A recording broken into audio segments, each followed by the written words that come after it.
খাবারের সময় যদি হাঁচি আসে,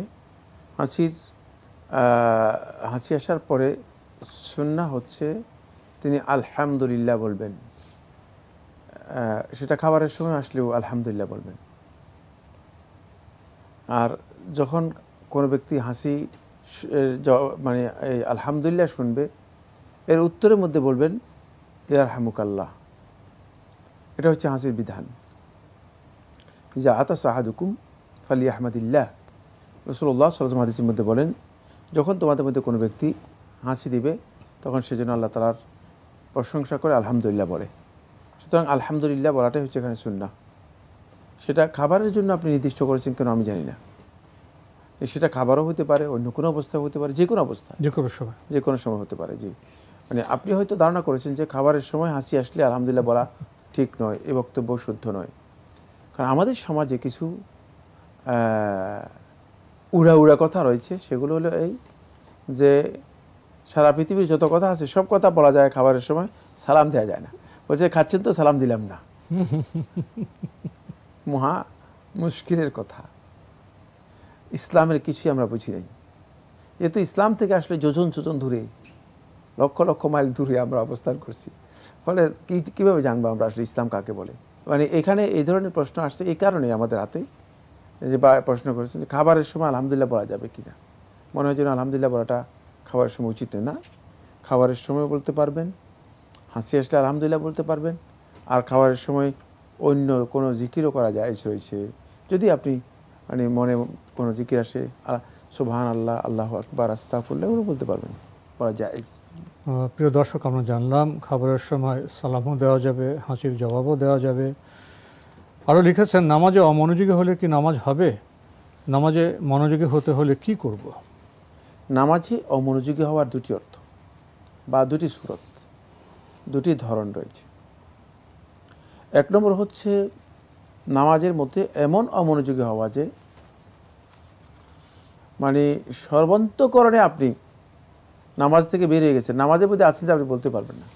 আপনি মাথা, মগজ, মন, মগজ সব চিন্তা, মানে এমন দোকানের মধ্যে মাল টাল হিসাব করে টোরে, মাল কোনখানে কম হয়ে গেছে, কি করতে হবে, শরীর এখানে, মন চলে গেছে দোকানে। জি, মানে এটা হচ্ছে মানে এটা হলো মানে এমনভাবে সালাতের মধ্যে আপনি আল ইনশিগালু আনিস সালাতি বিল কুল্লিয়াতি ফিক্রিয়ান, মানে চিন্তার জগতে, মনোজগতে সালাত থেকে পরিপূর্ণরূপে বেরিয়ে গিয়েছেন, সালাত থেকে পরিপূর্ণরূপে বেরিয়ে গিয়েছেন। সালাতের মধ্যে মনোযোগ মোটেও নেই। এই ব্যক্তির সালাত শুধুমাত্র লৌকিক সালাত হিসেবে হবে, এর সালাতের কোনো মূল্য নেই। মুনাফিকদের সালাতের মতো, মুনাফিকদের সালাতের মতো।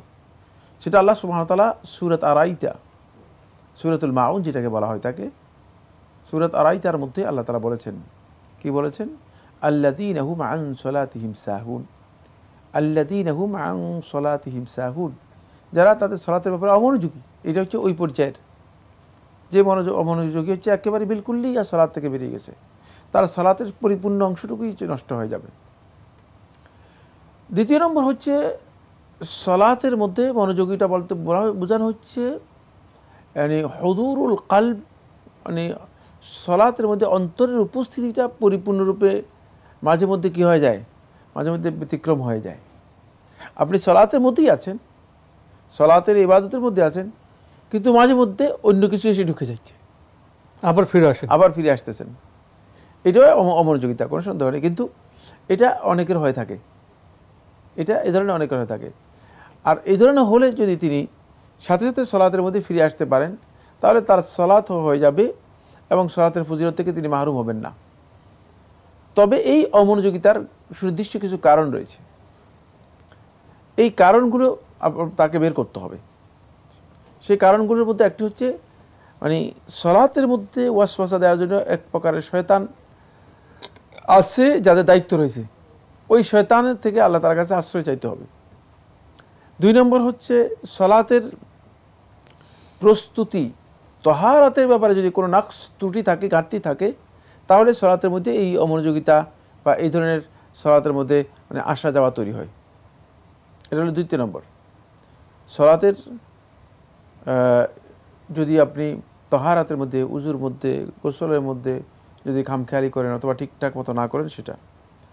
3 নম্বর হচ্ছে মানে সলাতে উপস্থিত হওয়ার ক্ষেত্রে আপনার যদি মানে কোনো ধরনের মানে হতাশা অথবা অস্থিরতা থাকে, দেখা যায় যে একজন লোক এমনভাবে দৌড় দিয়ে আসছেন, মানে দৌড় দিয়ে এসে সালাতে দাঁড়িয়েছেন, তখন তিনি কি আসলে সালাতে মনোযোগটা রাখতে পারবেন?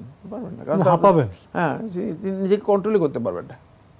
সালাতের মধ্যে তিনি তো মানেই না যে প্রশান্তির সাথে দাঁড়ানোর কথা, সেটা সালাতের মধ্যে দাঁড়াতে পারবেন না। এই 3টি কারণ বললাম, আর বলবো না, আরও কয়েকটি কারণ রয়েছে। এবার আমি যে বিষয় বলবো, মনোযোগ তৈরি করার জন্য সালাতের মধ্যে যে বিষয়গুলো বলবো সেখানে শুধু একটি কথা বলবো। সালাতের মধ্যে আমরা যেই সালাতের আকওয়াল এবং আফআল আছে, যেই জায়গায় যেই মানে অবস্থানে আমরা যেই দোয়া অথবা যে জিকিরটা করছি, এটা গভীরভাবে বুঝার চেষ্টা করতে হবে। এটাকে যদি আপনি বুঝেন এবং অন্তরের সাথে এটাকে যদি মিলিয়ে আপনি সালাতের মধ্যেই মনোযোগ দেন, তাহলে দেখবেন যে সালাতের আপনার মনোযোগ বৃদ্ধি পাবে। শুধু একটা পয়েন্ট আলোচনা করেছি এই বিষয়ের উপর। শেখ মোহাম্মদ বিন সালেহ আল উসাইমি, মোহাম্মদ বিন সালেহ আল মুনাজ্জিদ হাফিজাহুল্লাহ তাআলা, তিনি একটা কিতাবই লিখেছেন, সেখানে 33টি কারণ উল্লেখ করেছেন, অনেক দীর্ঘ বক্তব্য রয়েছে। সুতরাং আমি আশা করি ওই বইটিও পড়ে নেবেন, উপকৃত হবেন ইনশাআল্লাহ।